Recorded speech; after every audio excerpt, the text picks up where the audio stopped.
everyone, my name is James Feeney. Welcome to or back to my channel.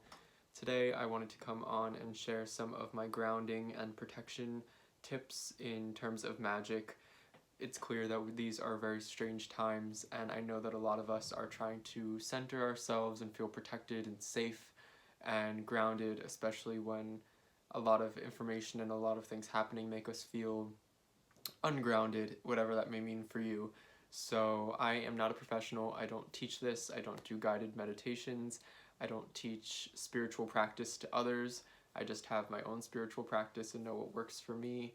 Likewise, I don't follow a specific spiritual path and or religion, so I take from a bunch of different things that I like and books and practices and findings and also what feels right for me, and I just kind of go with that. So I'm sharing what works for me. So this is really just one person speaking to another. I'm not here to teach you something or from some background or some culture. This is just what works for me. So I'll start with some of the more, I think, obvious ones, which are getting out into nature. That's a big one. There's just the act of going outside, which I think is grounding in and of itself, and that one's pretty self-explanatory. If you want to take it a little bit further than that, going outside barefoot, going outside, touching the earth, getting in touch with your senses. When I think of grounding and I think of getting in touch with the earth and feeling that centered aspect to grounding where we feel safe and good and at peace and solid, I think of the sign Taurus, actually, personally at least, and the fact that Taurus is very much associated with the senses or the sensory experience. So we want to get in touch with the five senses, and sometimes I'll do things like going outside and paying attention to each physical sense in its entirety for a period of time. And it's almost like a form of meditation, or at least mindfulness, where you take stock of what each sense is really, the information that's coming in through that sense in being outdoors. So you would maybe start with touch. What does the ground feel like against your feet? What does the wind feel like against your skin? What does the sunlight feel like on your face? Then we can move on to things like scent. Do you smell grass? Is it fresh? Is there fresh rain? And the smell that that has, is it spring and you're smelling that life coming back? Are you smelling somebody's wood burning fire? Then you can move on to things like hearing, hearing. So the birds chirping, water trickling, breeze blowing, rustling branches. Then we can move on to, wow, why can I not think of the senses? I guess taste wouldn't be as applicable, but if you're breathing in a way, it is kind of going in. I feel like the olfactory senses up here with the nose are really connected with that taste. So those two can kind of come in together, I think, because when you're inhaling something, it really is touching your tongue to an extent. Like when you can smell something and it smells so strongly that you can basically taste it. And then, so yeah, going through all those five senses, and I think by the time you've really been consciously almost tapping into those senses and you reach the end of that, you're going to feel more grounded because you are, in a sense, a lot more in touch with your reality. You are very affirmed in what it is that's going around you and very attuned to the earth and the environment that you're in, which is in its own way grounding. So that's a big one for me. Sometimes I'll go and do that. You don't have to be outside for that one, but I find that if the weather permits and it's nice, that's a really fun way to go about doing it. And I think that actually touching the earth, going outside and touching the earth, there's something to that is more grounding. It reinforces the mindset. It really gets you feeling like that is something that you're doing. Another one that I really like to do is, of course, there's various types of meditations and visualizations and practices that are energetic and spiritual. So when I meditate personally, I don't like to sit on the ground, or, well, I'll sit on the ground, but I won't sit, I'll lay, because if I don't have a back support, like this chair has back support, but if I don't have that, to me the act of maintaining proper posture is distracting. And so a big thing for grounding is that we want to focus on the technique more so than any distractors. So say you're in an environment that's very noisy and distracting, that's not going to be so conducive for grounding or protecting, which I tend to do the two together, actually. So yeah, that's something to keep in mind. So I'll lay down, and a lot of times I'll use various crystals that I find to be very grounding, and I just released a crystal video where I talk about my favorite crystals and how I use them in what ways. So if you're curious about what crystals I might use, I talk about them in depth there. But things in crystals like raw emerald, I think to me is a very heart-centered but grounding stone. There's Kambala Jasper, which to me is a lot more detoxifying. So there's nuances to these crystals. Pyrite, which feels very grounding in a way that feels abundant and lush and rich. We have, to me, citrine is a very positive grounding stone. If you get the darker bits of citrine, more so than the lighter bits. And I'm not a big fan of heat-treated citrine or heat-treated amethyst, which is considered to some to be citrine. So that's something to keep in mind. I go into that in my crystal video. No, that's not shungite. Hematite I like a lot for grounding. I like smoky quartz. I like black tourmaline. So those are just a few. It really is whatever feels right for you and what correspondences you like to draw upon. If you aren't someone who has crystals at your disposal, a really nice alternative I think is actually getting a clump of dirt from outside, or going outside if you don't want a clump of dirt and getting just a rock from the actual dirt. So digging around a little bit, grabbing a rock. It could just be any old rock. It's from the earth, and so in its own way, it can have the correspondences associated with what grounding is. And then we've got, I think salt is really grounding, so I actually keep a little dish of salt here, more for the magical sense of practices that I would do with magic. And I'm going to get into that in terms of grounding, but salt is very grounding, so even touching it or interacting with it, having a little bit of that salt water, you know, like when you're sick and they tell you to, or your throat hurts and they tell you to gargle with salt water, to me that can reinforce grounding. It feels very warm. Salt is of the earth. You're kind of taking in the earth in a way and letting it heal you to an extent, or work its kind of magic, if you view that to actually be magic. So there's that, and so those are a few things that I'll do.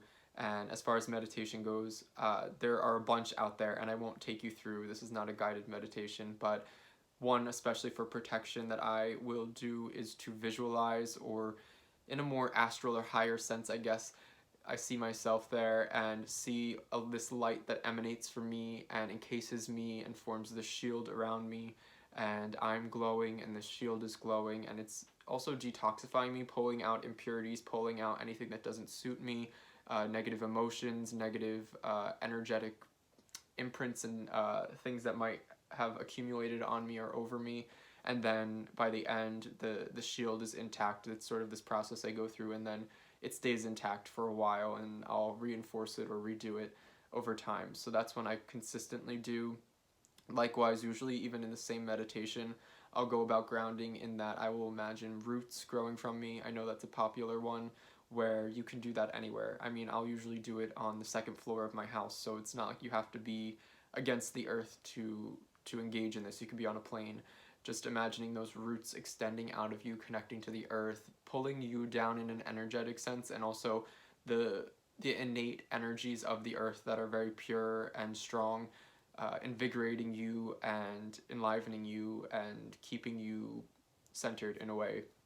So those are a few that I'll do. I have some that are more mantra style, where the repetition of the word itself kind of gets you into a state. And I think certain throat sounds, so the mantras that I would use are ones that are very deep sounding, because we associate those deeper sounds with, say, lower chakras, lower points. The earth is considered to be very low, in a good sense, in a good energetic sense. So sounds and mantras, there are a lot out there that you can look for that create that lower throat sound, to me are very grounding and protective, and they're almost like this instinctive, guttural, there's something to it there. So that's another one that I recommend, those mantras, those two more visual meditative experiences, potentially in like an astral sense, depending on how it is that you go about those sorts of things. If you view those sorts of things as an astral experience, as a journey, shamanic journeying in a sense, I will sometimes drum for grounding and protection. I feel like that draws in energy to me. Drumming is a creation or a magnet to positive earth energies. So if you have a drum or you like to drum, that percussive sound that can come with clapping to me, those are all very grounding. I'm trying to think of what else. Sometimes I'll craft oils, which I'm not very good at, and I don't do this very often. But when I do, I have at least one oil that I think I associate with earth and protection and grounding. And I'll either put some on me, so that way I get the scent reinforces the fact that it's grounding me, and I feel like it being on me because it's a magical oil that I've created in a magical sense. So it will ground me, and the scent I think also reminds me because it has very earthy tones to it, like clove and nutmeg and things that remind me of more so the earth than say something very floral. To me, I don't associate that with something that's very earthy, so that's not what I would use in a grounding oil. So keep correspondences and the scent of the oil in mind if you're going to do that. I'm trying to think of what else. There's also one for anybody who, this is for, I guess it spans over all religions, but turning to religions or spiritualities, if you interact with higher powers or any deities or God or angels, or I'm trying to cover the whole spectrum, I'm not really sure, but whatever higher power you might interact with, if you believe that there are other higher entities or entities, drawing upon them if you work with them in a magical or spiritual religious sense, and calling upon them kind of to aid you in that grounding and that protecting. I'm sure that that's something that a lot of us probably either do or might engage in, but it's something to keep in mind, and I think that a lot of us might overlook it. So I have my Divine Feminine altar where I interact with the Sheela na gig, and to me she is very earthy, I think. So there are some higher powers that are more associated in a traditional sense with things like protection and the earth, and I think that she actually is in that way, which is fortunate for me. But I think that we should be able to, if we're interacting with, if you have a matron or a patron or a practice of that sort, going to that and I don't know how to put it, but interacting with that higher power in a way that's conducive to your well-being, your centeredness, your groundedness, and protection is another method. And then I would say, in lieu of that, magical practice. So there's a lot of different things. Some that I do, my most common ones will be candle magic, protection with candle magic, and I tend to like to do that with waxing moons and have it kind of culminate close to the full moon or on the full moon. I'll make sachets, protection kind of charm bags, and I have one on my door, and I will sometimes put crystals and various herbs and plants and bits that correspond with me to earth and protection. I recently went on vacation, and I'm a bit of a nervous flyer. I love to travel, but I am a nervous flyer, so before I get on the plane, I will cast or make a little protection sachet, and mine had black tourmaline and a bunch of other things in it. And I also reached out to the Sheela na gig, who I interact with, and kind of included her in the magical working. And along with magic, I have these sorts of things. This is part of the magical working, but I call them markers, which are things that I can almost call upon or activate or draw from the magic in a given moment. So when I would say craft the charm bag for this one specifically, and it's different every time, I would envision this sort of green cloud-like energy that was opaque, and say I got nervous on the plane and I had this protection charm, I would close my eyes and visualize and sort of see that green opaque energetic thing, and it would envelop me and envelop the plane and sort of create this sphere around the plane of protection. And to me that was really reassuring, and it also felt like I was kind of activating and interacting with the sachet or the charm bag in a current sense, in an active sense, as it was something that was meant to be ongoing. So it was like a touchstone to return to and work with the magic there. And then other sorts of magic that I'll use. But I think those markers and those touchstones are really good, because with grounding and protection, those are long-term things. We do them in a given moment, but we want to maintain them. So to just do it in a moment and allow it to slip away is kind of useless. So having things like mental markers or energetic markers and things that we can go to reinforce, reaffirm, or activate whatever it is that we've done are really important.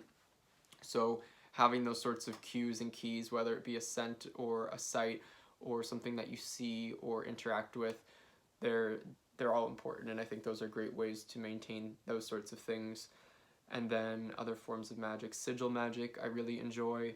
I think that a lot of the way that I'll go about it is either kind of really free writing, immediate writing, where I'll think of a concept or something specific and then see what sort of symbols come out and then create a sigil from that.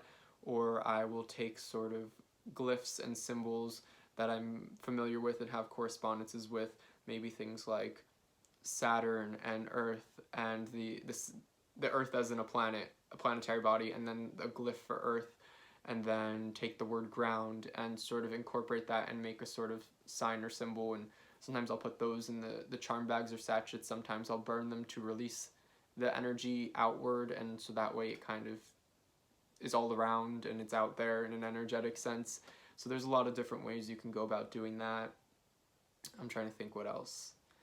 Then I would say the final one is somewhat obvious, but I don't think that a lot of us think of it as much as we should, and it's something that's been on my mind in the past, or in recent months I should say, and that's our mindset.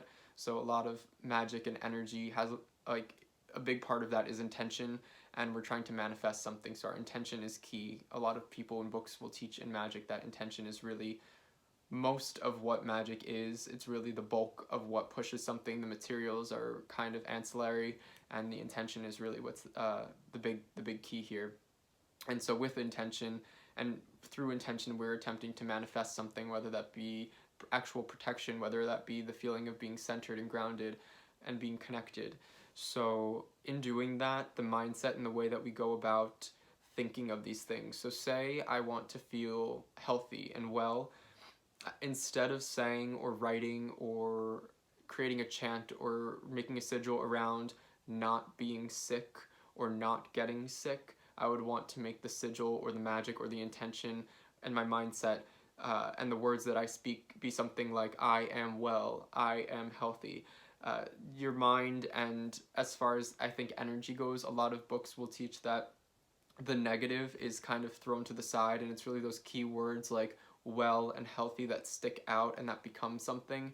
And then things like, say you were to write, I will not get sick. The will not and all those secondary words kind of fall to the wayside, and what's still a prominent feature in your mind and in your intention is the word sick, is the idea of what sick embodies. And so you're not really helping yourself. You're starting out kind of down, you're like on an uphill battle to get to the point that you're trying to get to, and you also run the risk of, say, really integrating that idea of sick into the magical working or the intention or the manifestation. So the point I'm trying to make is to use the positive or the affirmative whenever you're doing these things like healthy and well. If you want to be protected, you won't use the word harm at all within the working that you want to protect you. You'll use things like, I am protected, I am safe, instead of saying no harm will befall me. The word harm itself being included is, well, it's including it. It's inclusionary in nature, and you are bringing that term and what it is associated with into your working. So be really mindful about your mindset and the words that you're choosing and the way that you're going about doing these things, because the intention and the way and the mindset and those words are extremely important. So intention is key, but the way that we go about forming that intention and executing it is also key. So positive words, things that we actually want to include in the thing, using those words that we are striving for, that we want to attain, as opposed to what we're trying to ward off or avoid. We don't want to actually use those words, because we are then inviting them, at least into our mental space, which can permeate the intention, permeate the energy, and we don't want any of that. So that's my final note on that. So I hope that this was helpful. I hope that you guys are doing well and are staying well. I would love to know what some of your grounding and protection practices are. Likewise, if any of these are fun and helpful for you, I'd love to know that as well. I think it's fun to share these tips and tricks and to really create a dialogue and a community where we can all learn and grow from each other, especially in times like this. So until next time, like and subscribe and all that good jazz if you enjoyed this, and until next time, bye guys.